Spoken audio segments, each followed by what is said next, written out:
বাড়ির পাশেই ছোট্ট একটা মাঠ। মাঠ ছোট হলে হবে কি, এখানে সারা বছর জুড়ে এলাকার ছেলেমেয়েরা কোনো না কোনো খেলাধুলায় মেতেই থাকে। মাঝে মাঝে ক্রিকেট খেলার টুর্নামেন্টও আয়োজন করা হয় এখানে। অতর খুব শখ ক্রিকেট খেলা, বলতে গেলে নেশা। ব্যাট বল দেখলেই ছুটে চলে যেতে মন চায় মাঠে। ও তো স্কুলে খেলার প্রতিযোগিতায় নিজের নামও দিতে চেয়েছিল, কিন্তু বাড়ির কেউ রাজি হয়নি। বলে কি না, স্কিন নষ্ট হয়ে যাবে, রোদে পড়ে গায়ের রং ঝলসে যাবে। আরে যাক না ঝলছে, বরং চুলোয় যাক সব কিছু, এতে ওর কোনো আফসোস নেই। কিন্তু যখন মাহাতো নিষেধ করে বসে, তখন ওর সমস্ত আশার আলো একেবারে নিভে যায়। মাহাতকে রাজি করাতে কত রাগ অভিমান করেছিল তখন পদ্ম, নিজেকে রুমে বন্দি পর্যন্ত করে রেখেছিল। কিন্তু এই মাহাত নামক মানুষটাকে নিজের সিদ্ধান্ত থেকে এক চুলো সরাতে পারেনি পদ্ম, বরং নিজের মতোই সব কিছু করে গিয়েছে। পদ্মর কথার যেন কোনো মূল্যই ছিল না তার কাছে। সে যেভাবে চেয়েছে ঠিক তাই তাই করে ছাড়েছে। এরপর নিজের বুদ্ধির জোরে আবার পদ্মকেও মানিয়ে ফেলেছে। বোকা পদ্ম মাহাদের সব কথা চক্ষু মোদন করে শুনে ফেলেছে। অতঃপর ক্রিকেট খেলার স্বপ্ন পদ্মর আর পূরণ হলো না। পদ্মর স্বপ্নের মাঝেই হারিয়ে গেছে। মাহাদি সেই পদ্মর দুবেনি করা চুল হাতের মুঠোতে আঁকড়ে ধরে টানতে টানতে বাড়িতে নিয়ে আসে, আর এড়িয়ে দেয় এক রামধমক। পদ্ম ঢোক গেলে আমতা আমতা করে কিছু বলার চেষ্টা করে, কিন্তু সামনের ব্যক্তির কঠিন দৃষ্টির দিকে তাকাতেই ভয়ে গলা কাট হয়ে যায়। তাছাড়া মাহাত সহজ কোনো বিষয়ে রাগে না পদ্মর উপরে, না কখনো বিরক্ত হয়। আজ হয়তো একটু বেশিই হয়ে গিয়েছে, তাই তো ওর মাহাত ভাই আগুনের ফুলকির মতো ঝলঝল করে জ্বলছে। নিকট গেলেই পদ্মর পুড়িয়ে একদম ছাড়খাড় করে দেবে। তাই চুপচাপ একই জায়গায় মাথা নিচু করে দাঁড়িয়ে থাকে পদ্ম, মাহাত নামক বোম ফাটবার অপেক্ষায়। মাহাত গলার মাঝে কঠিন ভাব এনে অনেকটা হিসিয়ে বলে, এবারই লাস্ট পদ্ম, পরবর্তী কথা অমান্যর জন্য কিন্তু কঠিন শাস্তি দেওয়া হবে। আর আজকের জন্য সহজ শাস্তি স্বরূপ কেবল বীজগণিতের সূত্রগুলো করে রাখবি। এটা সহজ শাস্তি? পদ্ম হতবিম্বর। এটা সহজ হলে কঠিন কি? পদ্ম এমনি অঙ্কে দুর্বল, তার উপরে বীজগণিতের সূত্রগুলো তো ওর কাছে নিজের চরম সতীন বলে মনে হয়, যার সাথে দ্বন্দ্ব পদ্ম সারা জীবনের। আর এই সতীনকেই ঘাড়ে চেপে দিল মাহান ভাই। পদ্ম কিছু বলতে চেয়েও বলতে পারল না, বরং তখন থেকে মুখ ফুলিয়ে বসে আছে। মাহাত ভাই ওকে কেন বকেছে? ওর মতো এত কিউট ইনোসেন্ট বাচ্চা মেয়েটাকে বকতে মাহাত ভাইয়ের একটুও বুক কাঁপলো না? কাঁপবে কিভাবে? এখন তো মাহাত ভাই পদ্মকেই ভালোবাসে না। আগে কত ভালো ছিল ওর মাহাত ভাই, পদ্মর কোনো আবদার অপূর্ণ রাখতো না। যখন যা প্রয়োজন চাওয়ার আগেই তার হাতের কাছে পেয়ে যেত পদ্ম। কিন্তু এখন মাহাত ভাই কেমন যেন বদলে যাচ্ছে, কেমন পরপর হয়ে যাচ্ছে পদ্মর কাছে। ওকে আগের মতো আর আদর করে ঘুম পাড়ায় না। কোথাও যেতে চাইলে না নিজে নিয়ে যায়, না পদ্মকে কারোর সাথে একা যেতে দেয়।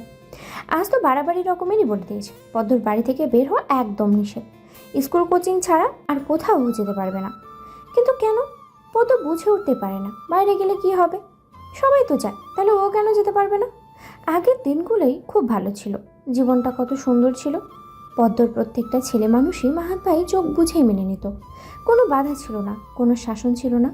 তাই তো সেবার পদ্ম পুতুল বিয়ে দেব বলে জেদ ধরলে মাহাত তো বিনা অজুহাতে কত ধুমধাম করে আয়োজন করেছিল। পদ্মর এখনো মনে আছে সেই সব কথা। পদ্মর ছিল একটা মেয়ে পুতুল, মাহাত তার নাম রেখেছিল ফুল, পদ্মর ফুল। কাঠের দোকান থেকে অর্ডার করে ফুলের জন্য একটা সুন্দর করে খাটও বানিয়ে দিয়েছিল। খাটটা দেখতে একদম পদ্মর খাটের মতোই ছিল। খাটের জন্য সুন্দর একটা তোষকও বানিয়ে দিয়েছিল মাহাত। শুধু কি তাই, পদ্মর আবদার রাখতে জাবেদার নতুন শাড়ি কেটে পদ্মর পুতুলের জন্য অনেকগুলো শাড়িতে বানিয়ে দিয়েছিল মাহাত। তার জন্য অবশ্য জাবেদার বকাও খেতে হয়েছিল দুজনকে। পদ্ম রোজ রোজ পুতুলকে নতুন নতুন শাড়ি পরিয়ে কিছু গয়না পরিয়ে সাজাতো। পুতুল ফুলের জন্য নতুন একটা সংসারও বানালো। কিন্তু একদিন মনে হলো পদ্মর, আরে আমার পুতুলটা তো বড্ড একা, তার দেখি কোনো আপনজন নেই, বন্ধু বান্ধব বা সঙ্গী সাথী কেউ নেই। তাই ইচ্ছে জাগলো মনে পুতুল বিয়ে দেওয়ার।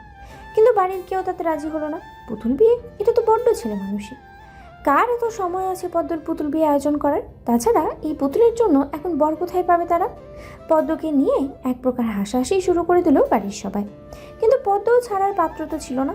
ওর একই কথা, আমার ফুলের বিয়ে হবে, হবে মানে হবে। জেদ ধরে বসলো পদ্ম। সারাদিন না খেয়ে নিজেকে রুমবন্দি করে ফেললো। এই ছিল পদ্মর খুব বাজে অভ্যাস, রাগ করলেই নিজেকে রুমবন্দি করে রাখা। ছোট চাচি শায়লা নহর বেশ কয়েকবার খাবারের জন্য ডাকাডাকি করেও কোনো লাভ হয়নি। পদ্মকে নিজের জেদ থেকে এক চুলো সরাতে যায়নি। দুর্ভাগ্যক্রমে মাহাত তখন বাসায় ছিল না। কিছু কাজের জন্য তাকে শহর থেকে বাইরে যেতে হয়েছিল। তবে পদ্মর জেদের কথা তার কান অবধি পৌঁছাতে সময় লাগলো না। পরের দিনই সব কাজকর্ম ফেলে মাহাত ফিরে আসে বাড়িতে। সঙ্গে করে নিয়ে আসে একটা পুতুল বল। পদ্মর পুতুলকে নাকি তার ছেলে পুতুলের সাথে বিয়ে দেবে। শুরু হলো বিয়ের আয়োজন। বাড়ির সবাই বিরক্ত হলে মাহাত আরও কারো বিরক্তির তোয়াক্কাই করলো না।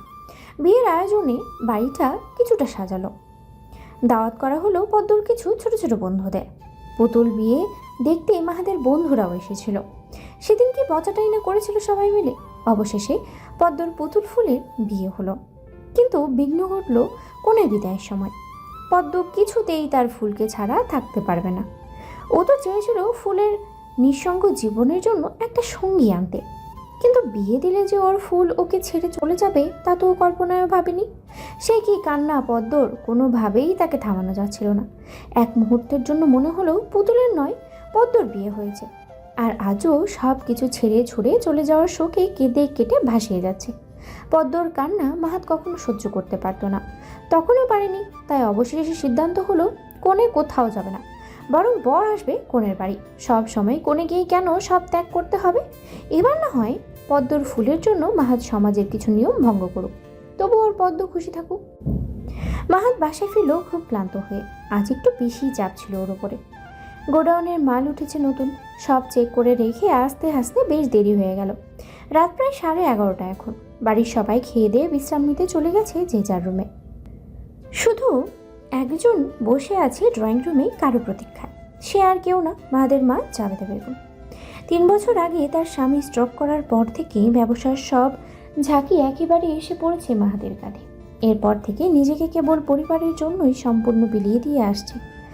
স্বার্থ কী জিনিস সেটা ছেলেটার জানা হয়নি। ছোট ভাই বোনদের মানুষ করতে হবে, তাদের পড়ালেখা করাতে হবে, তাদের নিজের পায়ে দাঁড় করাতে হবে, পরিবারের সকলের খেয়াল রাখতে হবে, এটাই তার মাথায় ছিল। আর এসব তাকে প্রায় একা একাই সামলাতে হয়। প্রথম প্রথম খুব কষ্ট হলেও পরে খুব সহজে মানিয়ে নেয় ছেলেটা। এরপর থেকেই বেড়ে যায় তার ব্যস্ততা। নিজের কথা ভাবার আর হয়তো সময়ই পায়নি। কোনো কোনো সময় কাজের চাপে মাহাদের আসতে লেট হলে, সবার খাওয়া হলেও জাবেদা বেগম ড্রয়িং রুমেই বসে থাকে ছেলের অপেক্ষায়। আজও তার ব্যতিক্রম হলো না। মাহা জানতো যত লেটই হোক না কেন ওর মার জন্য বসেই থাকবে খাবার নিয়ে। তবে আজ একটু স্তব্ধ হলো দরজা করে দাঁড়িয়ে থাকা রমণীকে দেখে। ওর সামনে আলো দাঁড়িয়ে আছে, মুখে একগাল হাসি নিয়ে। মাহাত অবাক হলেও মুখে প্রকাশ করলো না। তবে এটা সত্য, ও আশা করেনি এই রাতে বাসায় এসে অনাকাঙ্ক্ষিত মানুষটাকে চোখে দেখতে পাবে। আলো দেখতে খারাপ নয়, জোয়ারদার ঘরের মেয়ে হলেও আর 5টা বড়লোক মেয়ের মতো আধুনিক বা উচ্ছৃঙ্খল নয়। তার ব্যবহার মানসিকতা খুবই নম্র, তবে আধুনিক। ভালো। আলো খুবই সুন্দর নয়, তবে আকর্ষণীয়। একটু শ্যামলা রং। গড়পড়তা দেশেও মেয়েদের মতো চোখ মুখ নাক, তবে খুব টান টান স্বাস্থ্য। যে কোনো পুরুষকে নিজের দিকে আকৃষ্ট করার জন্য তা যথেষ্ট। কিন্তু আলোর মন তো পড়ে আছে সেই মাহাত নামক পুরুষের কাছে। এই পুরুষের একটু ছোঁয়া, একটু উষ্ণতার জন্য আকুল সমুদ্রে পাড়ি দিতে রাজি সে। মাহাতকে দেখা মাত্রই আলোর স্পন্দন হঠাৎ করেই বাড়তে লাগলো। কি যেন এক অজানা অনুভূতির মহচ্ছন্নতে আচ্ছন্ন হয়ে গেল আলো। অনিশ্চয় দাঁড়িয়ে রইল দরজার সামনে। অপরদিকে আলোর দিকে এক পলক তাকিয়ে মাহাত কিছু না বলেই পাশ কাটিয়ে চলে যায় নিজের রুমে। ভান যেন এমন সামনের নারী মূর্তিকে মাহাত একদমই চোখে দেখেনি, বা দেখলেও ওর মনে অনুভূতিতে কোনো সাড়া শব্দ নেই। মাহাতকে এভাবে চলে যেতে দেখে মনের ভেতরটা যেন সমুদ্রের ঢেউয়ের মতো উথাল পাতাল হয়ে উঠল আলোর। এতদিন পর ওদের দেখা হলো, তাই মাহাদের কাছ থেকে কিছু শোনার আশা করেছিল মেয়েটা। নিজেও কিছু বলতে চেয়েছিল, কিন্তু না, মাহাত কিছু বলেছে আর না আলো কিছু বলতে পারল। রুমে সেই শাওয়ার নিতে চলে গেল মাহাত। মাথার উপরে শাওয়ার অন করা, অনবরত সেখান থেকে জল গড়িয়ে পড়ছে। পেশিবহুল হাত দুটো দেয়ালের আয়নার দুপাশে ছড়িয়ে দাঁড়িয়ে আছে মাহাত। বলিষ্ঠ বক্ষ দিয়ে শ্বাস প্রশ্বাসের সাথে সাথে উঠছে আর নামছে। মনে পড়ছে কিছুক্ষণ আগের কথা। আলোকে এভাবে ইগনোর করা ঠিক হয়নি ওর। হয়তো এর জন্য ওকে জবাবদিহি করতে হবে পরে, কিন্তু কি করবে মাহাত? আলোর প্রতি চেয়েও কোনো অনুভূতি আনতে পারে না মাহাত। আর না আসবে ভবিষ্যতে। এত বছরে যেখানে নিজের জীবনে কাউকে আসার সুযোগ দেয়নি মাহাত, ভেবেছিল কাউকে আসতেও দেবে না, সেখানে জোর করে চাপিয়ে দেওয়া সম্পর্ক কিভাবে সামলাবে মাহাত? বেশ তো ছিল ও নিজের পরিবার আর ফুলকে নিয়ে, তাহলে কেন শুধু শুধু আলো নামক আপদ ওর ঘাড়ে উড়ে এসে জুড়ে পড়লো? মাহাত জানে মেয়েটা খারাপ না, তবে মাহাদের জীবনে যেন কাটার মতো, না পারছে উগড়ে দিতে আর না পারছে গিলতে।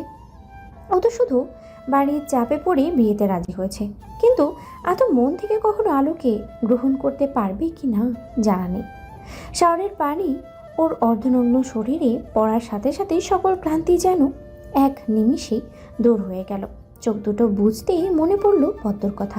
সেই দুপুরে দেখেছে মেয়েটাকে, এরপর আর কোনো দেখা বা কথা হয়নি। কি করছে কে জানে। আজ একটু বেশি বকে ফেলেছে মাহাত, হয়তো গাল ফুলিয়ে বসে আছে এখন নিজের রুমে। কিন্তু মাহাত কি করবে? পদ্মদিকে কোনো কুদৃষ্টি সহ্য হয় না তার।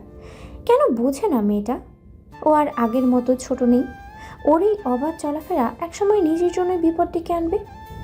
লম্বা একটা শাওয়ার নিয়ে মাহাত ডাইনিং টেবিলে এসে বসে। পাশে দাঁড়িয়ে আলো মাহাদের প্লেটে এটা ওটা বেড়ে দেওয়া শুরু করে। সামনেই দাঁড়িয়েছিল জাবেদা। এটা তার বহুদিনের অভ্যেস। আগে স্বামীর কাছ থেকে ফিরলেই তার জন্য করতো, এখন ছেলের জন্য করে। আলোর দিকে তাকিয়ে সে গভীর চিন্তায় মত্ত হয়। ছেলেটার যদি সময় মতো বিয়ে হতো তাহলে আলো এতদিন মাহাদের বউ হয়ে যেত। আর এভাবেই প্রতিদিন যত্ন করতো ছেলেটাকে। ছেলের জীবনও গুছিয়ে উঠত, ছেলের ছোটখাটো বিষয়গুলো নজরে রাখতো। তিনি তো জানেন একটা বয়স পর প্রত্যেকের জীবনে এমন একটা মানুষের প্রয়োজন হয় যেখানে নিজেকে মেলে ধরা যায়, যার কাছে নিঃসংকোচ চাওয়া পাওয়ার আবদার থাকে। একটু উষ্ণতা পাওয়ার প্রয়োজন তো পড়েই। তার জন্যই তো দাম্পত্য জীবন। এটা যেমন জটিল তত্ত্ব তেমনই প্রয়োজন। তাই তো যুগ যুগ ধরে এই দাম্পত্যের অধ্যায় চলে আসছে। কিন্তু ছেলে তার সেই সুখ থেকে কেন যে এত দূরে দূরে ভাগে? আলো এসব কেন করছে মাহাত খুব ভালো করেই বোঝে, কিন্তু বিয়ের আগেই এই বাড়িতে এসে এত তদারকি করার বিষয়টা ওর মোটেও পছন্দ নয়, যেখানে বিয়ে নিয়েও এখনও বিভ্রান্তে ভুগছে। মাহাত কখনো আলোকে এতটা প্রশ্রয় দেয়নি যতটা ওর মা ওকে দেয়। ওর মায়ের কারণেই আলো এত দূরে চিন্তা করে ফেলেছে। না, মাকে বোঝাতে হবে। জলঘোলা হওয়ার আগেই এসব বন্ধ করা খুব প্রয়োজন। আলোকে সুন্দর করে যত্ন করে ছেলেকে খাবার বেড়ে দিচ্ছে, অথচ মাহাত মেয়েটার দিকে একবারও তাকাচ্ছে পর্যন্ত না, বরং নিজের ভোজন নিবারণে ব্যস্ত সে পুরোপুরি। আর চোখে জাবেদা সে দেখলো আর বুঝলো সবই। কেন যে ছেলেটা এমন আচরণ করে, কি চায়? আলোকে ইশারায় বসতে বলল মাহাদের পাশে। মুখে হাসি ফুটিয়ে মাহাদের উদ্দেশ্যে বলল, দেখো না মেয়েটা সেই কখন এসেছে, অথচ তোর জন্যই না খেয়ে বসে আছে এতক্ষণ। বলে কিনা একসাথে খাবে, আর এখন খাবার মতো দাঁড়িয়ে আছে। রাত তো কম হয়নি, তুমিও বসে পড়ো আলো। কে জানে জাবেদা বেগম কি এমন বলল। তবে আলোর চোখে মুখে কেমন লজ্জার আরক্ত আভা ছড়িয়ে পড়ল। সে মুখটা নামিয়ে মৃদু হাসি মুখে মাথা নেড়ে সম্মতি জানালো। চেয়ার টেনে মাহাদের পাশের চেয়ারে বসে পড়ল, যেন এটারই অপেক্ষায় ছিল এতক্ষণ। মাহাত তখনও নিশ্চুপ, আশেপাশে কোনো কিছুই যেন ওর মনকে ছুঁতে পারল না এমন। জাবেদা ছেলের প্লেটে মুরগির মাংসের রানটা তুলে দিতে নিয়েই মাহাত হাত দিয়ে বাধা দেয়। চোখ তুলে মায়ের দিকে তাকিয়ে জিজ্ঞেস করে, পদ্ম খেয়েছে মা? জাবেদা বেগমের থালা থেকে মুখ তুলে ছেলের দিকে তাকায়, বোঝার চেষ্টা করলো ছেলে কি বলতে চাইছে বা কোন দিকে ইঙ্গিত করছে, আর সেই বিষয়টা স্পষ্ট বুঝে ফেলল। মাহাত নিজেকে গম্ভীর্যের চাদরে ঢেকে ফেলে পুনরায় জানতে চাইল, পদ্ম খেয়েছে? জাবেদা বেগম ছেলের উৎকণ্ঠা বুঝতে পারে, সাথে এটাও বুঝতে পারে সে ভুল করে ফেলেছে। এই বাড়িতে মুরগির রানটা সবার আগে পদ্মর প্লেটের জন্যই তোলা থাকে, যা কারোর করার বা ধরার সাহস হয় না। এমনকি মাহাত নিজেও খায় না কখনো, কারণ মুরগির রানের মাংসটা ছাড়া পদ্ম কোনো মাংসই খেতে চায় না। কিন্তু মাহাত দেখতে পায় আজ বাটিতে দুটো রান এখনও অক্ষত, তার মানে আজ পদ্ম মাংস খায়নি। তাহলে খেয়েছে কি মেয়েটা? জাবেদা বুঝতে পারে ছেলে নিশ্চয়ই আজ করে ফেলেছে, কিন্তু তিনিও মা, তিনি কি ছেলেকে ভয় পান নাকি? জাবেদা নিজের বিহ্বলতা লুকিয়ে জবাব দিল, খেয়েছো তো? তুইও তো জানিস ও না খেয়ে একদম থাকতে পারে না, কিন্তু আজ আর মাংস খায়নি। রোজ রোজ মাংস নাকি ডাল লাগে না খেতে ওর, তাই তোর ছোট চাচি ডিম ভেজে দিয়েছিল আজ ওকে। ছাড় তুই ওর কথা, তুই একটু ভালো মতো খেয়ে নে তো। সারাদিন কত পরিশ্রম করিস, মাংস দেবো তোকে? না, আর কিছু লাগবে না। সে কি, তুই তো কিছুই নিলি না। আর লাগবে না, পেট ভরে গেছে আমার। আরও একটু ভাত দিই তোকে। না মা, আমার হয়ে গেছে। মাহাত প্লেট রেখেই উঠে চলে গেল হাত ধুতে। ঘটনার আকস্মিকতায় আলো কিছু না বুঝলেও জাবেদা ঠিকই সব বুঝতে পারে। আজ পদ্ম মাংস খায়নি বলে তার ছেলে তা ছুঁয়েও দেখেনি। খাওয়া তো দূরে থাক, ইচ্ছে করেই জাবেদা আজ পদ্মকে মুরগির মাংসের রান ধরতে দেয়নি। এক পিস ছেলের জন্য আর এক পিস আলোর জন্য রেখে দিয়েছিল, কিন্তু এভাবে যে ছেলের কাছে ধরা পড়ে যাবে ভাবতেই পারেনি। তার দু চোখ উপচে জল নামার প্রয়াস হয়, কিন্তু জাবেদা শক্ত করে ফেলে নিজেকে। জাবেদা অবুঝল, ছেলের মতিগতি সবই তার চোখে ধরা পড়ে, কিন্তু যা সম্ভব নয় তা ভাবারও কোনো জায়গা নেই। এসব কারণেই আজকাল পদ্মকে তার ভালো লাগে না। ছেলেটার মাথা পুরো খেয়ে ফেলেছে মেয়েটা, কিন্তু জাবেদা বেঁচে থাকতে ছেলের জীবন নষ্ট হতে দেবে না। মাহাদের জন্য আলোই পারফেক্ট, আর আলোই থাকবে মাহাদের পাশে।